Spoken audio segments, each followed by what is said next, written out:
आप देख रहे हैं इंडिया टाउन न्यूज, भारत की बात। प्रधानमंत्री आवास योजना एक ऐसी योजना जिसके जरिए करोड़ों गरीब परिवारों को पक्की छत देने का दावा किया गया। लेकिन क्या हो अगर गरीबों के नाम पर बनने वाले मकान सिर्फ कागजों में खड़े किए जा रहे हो? क्या हो अगर कहीं मकान बना ही नहीं और सरकारी रिकॉर्ड उसे पूरा बता दें? और क्या हो अगर कहीं शासकीय जमीन के रिकॉर्ड बदलकर आवास की स्वीकृति दिलाने की कोशिश की जाए? छत्तीसगढ़ के दो अलग अलग जिलों से सामने आई दो कहानियां, लेकिन दोनों कहानियों में सवाल एक ही है कि क्या गरीबों के घर के सपनों पर किसी ने बड़ा खेल खेला है। एक मामला महासमुंद का है, जहां पोर्टल पर मकान पूरा है लेकिन जमीन पर नींव तक नहीं है। वहीं दूसरा मामला सक्ती का है, जहां शासकीय भूमि के रिकॉर्ड में कथित हेराफेरी कर पीएम आवास स्वीकृत कराने के आरोप लगे हैं। दो जिले, दो मामले, लेकिन सवाल पूरे सिस्टम पर। देखिए हमारी ये रिपोर्ट।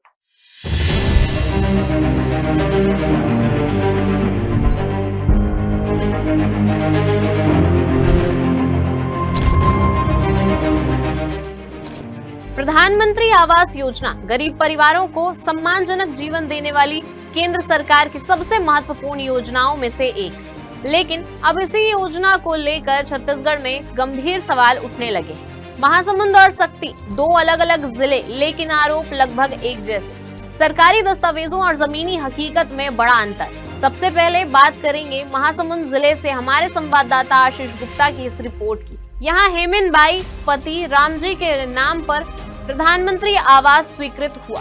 सरकारी पोर्टल के अनुसार मकान बन चुका है, निर्माण पूरा हो चुका है और भुगतान भी जारी हो चुका है। लेकिन जब ग्रामीणों और पंचायत प्रतिनिधियों ने वास्तविक स्थिति बताई तो कहानी बिल्कुल अलग निकली। आरोप है कि मकान का निर्माण शुरू तक नहीं हुआ, नींव तक नहीं खोदी गई, लेकिन रिकॉर्ड में मकान तैयार दिखा दिया गया। कौन गाँव था? सेनहाट है। तो पिताजी का नाम? राम जी। तो प्रधानमंत्री आवास आए हैं? आए हैं। कब पैसा मिल गए? 1 लाख। और बाकी है? बाकी अभी नहीं मिले। तो कंप्लीट दिखाते हो तो सब? कंप्लीट दिखाते। हाँ, पैसा तो सब निकल गए। तो आए थे नहीं है पापा। अच्छा। हाँ, अब आए हो ना, खाता चेक नहीं करवा। तो ये ससुर और सास के पैसा एक ही संग है कि अलग अलग आए रही से? ओकर आगू ऐसे। अच्छा। तो ये ला अभी बनाए हैं? हाँ, ये अभी बना है। अच्छा। बनवा के ठेका दे रहे, संग छाप दे। अच्छा। आरोप यह भी है कि पहले से बने मकान के सामने जियो टैगिंग कराकर सिस्टम को गुमराह किया गया। आवास मित्र ने भी कथित तौर पर बिना भौतिक सत्यापन के मकान को पूर्ण घोषित कर दिया। इसके बाद भुगतान की प्रक्रिया पूरी हो गई। सबसे बड़ा सवाल यह है कि जब मकान बना ही नहीं तो फिर निर्माण पूर्ण किस आधार पर घोषित किया गया। मामले में नया मोड़ तब आया जब ग्राम पंचायत का आधिकारिक प्रस्ताव सामने आया। इस प्रस्ताव में स्पष्ट रूप से कहा गया कि आवास निर्माण की नींव तक नहीं खोदी गई। पंचायत ने आवास निरस्त करने और राशि वसूली की अनुशंसा भी की है। यानी सरकारी रिकॉर्ड और पंचायत के रिकॉर्ड आमने सामने खड़े दिखाई दे रहे हैं। इसके लिए जो शिकायत मुझे मिली है जनपद पंचायत कार्यालय को, इसके तहत जो है, और पेपर में भी इसका छपा हुआ था, तो इस पे हमने एक जांच कमेटी बनाई है और ये जो है इस संबंध में जो है जांच करने के बाद जो है स्पष्ट जो है इसमें रिपोर्ट में जब आएगा उसके आधार पर जो है उस पर नियम अनुसार जो है जिनने गलत ढंग से अगर जियो टैग किए हैं या गलत ढंग से पैसा गया है तो उसके ऊपर जो है कार्रवाई की जाएगी। ये कहानी सिर्फ महासमुंद तक सीमित नहीं है। अब आपको लेकर चलते हैं सक्ती जिले से हमारे संवाददाता रवि गोयल की इस रिपोर्ट में, जहां आरोप और भी गंभीर हैं। यहां सवाल सिर्फ मकान का नहीं बल्कि जमीन के रिकॉर्ड का है। सक्ती जिले के बारद्वार नगर पंचायत में प्रधानमंत्री आवास योजना के तहत 288 आवासों की स्वीकृति प्रक्रिया चल रही है, लेकिन आरोप है कि इनमें से लगभग 246 आवास ऐसे भूखंडों पर स्वीकृत किए गए जो कथित रूप से घास मद की शासकीय भूमि है। नियमों के अनुसार इस भूमि का उपयोग आवास निर्माण के लिए नहीं किया जा सकता। लेकिन शिकायतकर्ता का आरोप है कि रिकॉर्ड में हेराफेरी कर इन्हें आबादी भूमि दर्शाया गया और फिर इन्हीं दस्तावेजों के आधार पर आवास स्वीकृति की प्रक्रिया शुरू की गई। डीपीआर की कापी हमारे दूसरे के माध्यम से हाथ लगी है, जिसमें नियम में बताया गया है कि क्या हितग्राही के पास खुद का जमीन या मालिकाना हक है या अधिकार पत्र पट्टा, तो उसमें मुख्य नगरपालिका अधिकारी के द्वारा हाँ कहा गया है, पर ऐसा कुछ नहीं है। दूसरा में बोला गया है कि क्या नियम के तहत प्रधानमंत्री आवास को बनाया जा रहा है, उसमें भी हाँ कहा गया है, पर ऐसा कुछ नहीं किया गया है। तीसरा, जियो टैग करना है, हितग्राही के घर के पास जियो टैग फोटो लेना है, लोकेशन सहित मॉनिटर करना है, उसको भी इसमें हाँ किया गया है, पर ऐसा कुछ उनके द्वारा नहीं किया गया है। जिसको लेकर हमने नगर जांच अधिकारी को सारे साक्ष्य हमने प्रस्तुत कर दिए हैं। अब हम चाह रहे हैं कि जो इसमें मिलीभगत कर आरोप गलत तरीके से आवास में फर्जीवाड़ा किए हैं, स्कैम कर रहे हैं, उनके ऊपर कठोर से कठोर कार्रवाई हो। इसमें मेरे को जिस हिसाब से डीपीआर हाथ लगे, उसमें तो मुख्य नगरपालिका अधिकारी की भी भूमिका संदिग्ध लग रही है। साथ ही नगर के उन नेताओं के भी इसमें मिलीभगत है लग रहा है, जो हमारे द्वारा बनाए गए शिकायत किए गए आरोप और समाचार पे उंगली उठा रहे थे कि इनके द्वारा किया गया सब निराधार है। पर जो हमारे पास दस्तावेज है उसमें ऐसा पूरा पर हम मान रहे हैं कि इसमें गलत तरीके से फर्जीवाड़ा किया गया है। शिकायत के बाद प्रशासन हरकत में आया, जांच टीम गठित की गई, दस्तावेज खंगाले जा रहे हैं, भूमि रिकॉर्ड की पड़ताल हो रही है और अब पूरा मामला जांच के दायरे में। लेकिन इस बीच नगर पंचायत अध्यक्ष नारायण कुर्रे के बयान ने नया विवाद खड़ा कर दिया है। उन्होंने कहा है कि कांग्रेस सरकार के समय भी ऐसी जमीनों पर मकान बने हैं, तो उनकी जांच क्यों नहीं हो रही?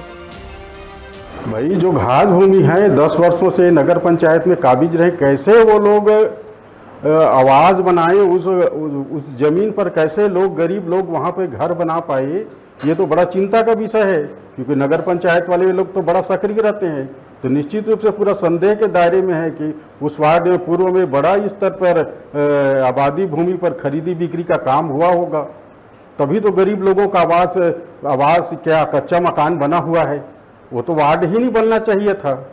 तो पूर्व सरकार जो 10 साल तक नगर में रहा है, वो भी तो जांच के दायरे में है। कैसे इतने सारे आवास इतने घर मतलब वहाँ पे बन पाए? आबादी है तो नगर पंचायत क्या कह रही थी 10 वर्षों तक, वो भी तो बहुत ज़्यादा सक्रिय थे। तो निश्चित रूप से उनका कार्यकाल संदिग्ध है। और मेरे को तो लगता है बड़े स्तर पे शासकीय भूमि का खरीदी बिक्री का खेल हुआ है वहाँ पर। हालांकि नगर पंचायत प्रशासन का कहना है कि जांच रिपोर्ट आने के बाद कार्रवाई होगी। यदि दस्तावेज गलत पाए गए तो आवास निरस्त भी किए जा सकते हैं।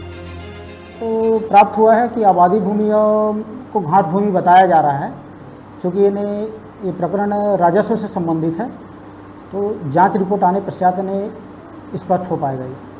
माननीय डिप्टी कलेक्टर साहब के पास इन्हें प्रस्तुत हुआ है पत्र, जो मेरे द्वारा प्रेषित किया गया है कि वहाँ के लिए जांच से इन्हें कराया जाए। उनके द्वारा जानकारी बताया जा रहा है कि इनके जो मेरे द्वारा प्रतिवेदन दिया गया है वो आबादी भूमि है करके, और उसी के प्रतिवेदन के आधार पे डीपीआर तैयार किया गया है। किनके द्वारा? डीपीआर ने हमारे टेक्निकल टीम है, एक राजस्व का टीम है, प्रधानमंत्री आवास योजना में CLDC और आर्किटेक्ट की टीम के द्वारा डीपीआर तैयार किया जाता है। महासमुंद में कागजों पर बना मकान, सख्ती में जमीन के रिकॉर्ड पर सवाल, दोनों मामले अलग हैं, लेकिन दोनों एक ही योजना से जुड़े हैं और दोनों ही मामले में सवाल उठ रहा है कि आखिर निगरानी तंत्र कितना मजबूत है। क्या फील्ड वेरिफिकेशन सही तरीके से हो रहा है? क्या दस्तावेजों की जांच पर्याप्त है? क्या सरकारी पोर्टल पर दर्ज जानकारी की नियमित समीक्षा होती है?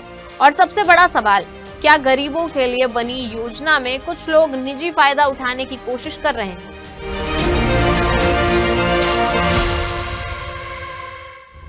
प्रधानमंत्री आवास योजना का मकसद गरीबों को पक्की छत देना है, लेकिन महासमुंद और सख्ती से सामने आए मामलों ने कई गंभीर सवाल खड़े कर दिए हैं। कहीं मकान कागजों में बन रहे हैं तो कहीं जमीन के रिकॉर्ड पर सवाल उठ रहे हैं। फिलहाल दोनों मामलों की जांच जारी है, लेकिन अगर आरोप सही साबित होते हैं तो यह सिर्फ सरकारी धन के दुरुपयोग का मामला नहीं होगा, बल्कि उन गरीब परिवारों के अधिकारों पर चोट होगी जिनके लिए यह योजना बनाई गई है। अब सबकी नजर जांच रिपोर्ट पर है, क्योंकि उसी से तय होगा कि यह महज लापरवाही है या फिर छत्तीसगढ़ में PM आवास योजना के नाम पर चल रहा कोई बड़ा खेल। अब आगे क्या होता है ये तो आने वाला वक्त बताएगा। फिलहाल के लिए इस रिपोर्ट में इतना ही। अब मुझे दीजिए इजाजत और आप देखते रहिए इंडिया टाउन न्यूज, भारत की बात। नमस्कार। आप देख रहे हैं इंडिया टाउन न्यूज, भारत की बात।